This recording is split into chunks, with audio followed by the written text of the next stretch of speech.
Ta zakon nosi ime Zakon o soobstoju gensko spremenjenih rastlin z ostalimi kmetijskimi rastlinami.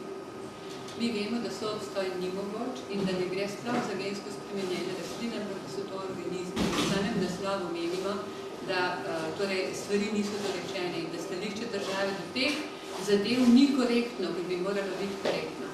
Mi želimo, da se sprejme zakon o gensko spremenjenih organizmih.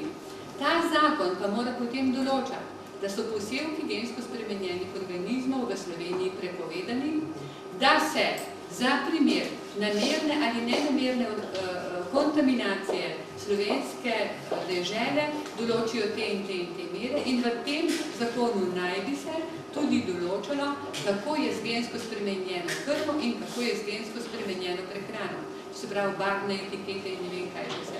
Zakon na vsak način potrebujemo. Ampak zaradi tega, ker mi zdaj že 6 let živimo tako, že 6 let živimo v situaciji brez zakona, kjer je nevarnost, da bi nekdo posejal nekaj takega in se mu ne more prepovedati. Zaradi tega, ker so se tega zdaj izmislili, ne pa na brzino sprejemamo zakon, ki že v naslovu laže in ki ima v svojih vsebinah v naših očeh nekaj, kar ni treba akceptirati. To je naše stališče. Dakle, vama mora biti jasno, taj zakon treba donijeti i taj zakon treba vas štititi od tih organizama.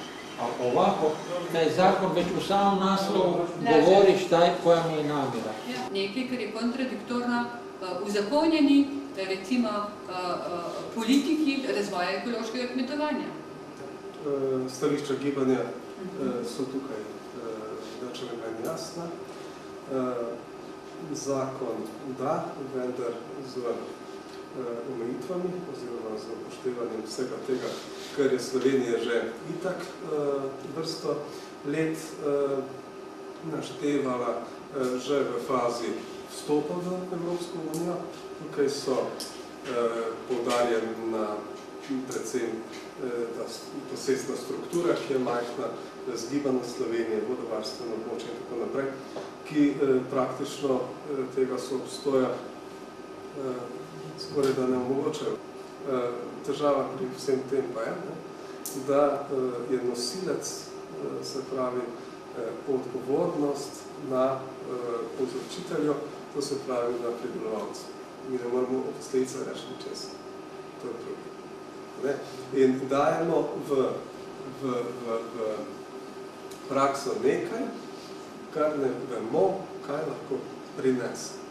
Jasno je, da bomo morali odpreti razpravo ne samo o gensko spremenjenih organizmih, ampak tudi o spremembah na flori in favni nasploh.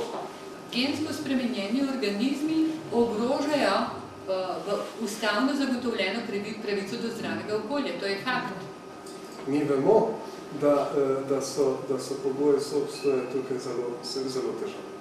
Mi moramo tem poslancem povedati, da je to v naših očeh en velik problem, da ga ne morejo kar tako z dviganjem rok, preprosto zato, ker Evropa to zahteva požegnati, brez da so se sami s tem ukvarjali. Vsak mora imeti fundirano znanje in odgovorno odločati. To želimo mi spodbuditi. Javnost je tukaj v bistvu izključena in mi se sogovorniki v tem hecu so nevladne organizacije, multinacionalka oziroma politika, slovenska in pa kmetovalci, pridelovalci. To so edine 3 strani, velikih 90% ljudi pa je izključenih. Potrošniki, ki grejo v trgovino kupiti GSO pa ne GSO izdelek, ki pa je izključeni. Ja ne znam, da u Sloveniji postoji jedan nivo patriotizma kod ljudi. Pa naprosto to pobuditi, da im da do znanja, da to znači predati gospodarstvo u ruke strancu koji će, kad dobije gospodarstvo koji će određivati šta ćeš jest, koliko ćeš to plaćati i tako dalje.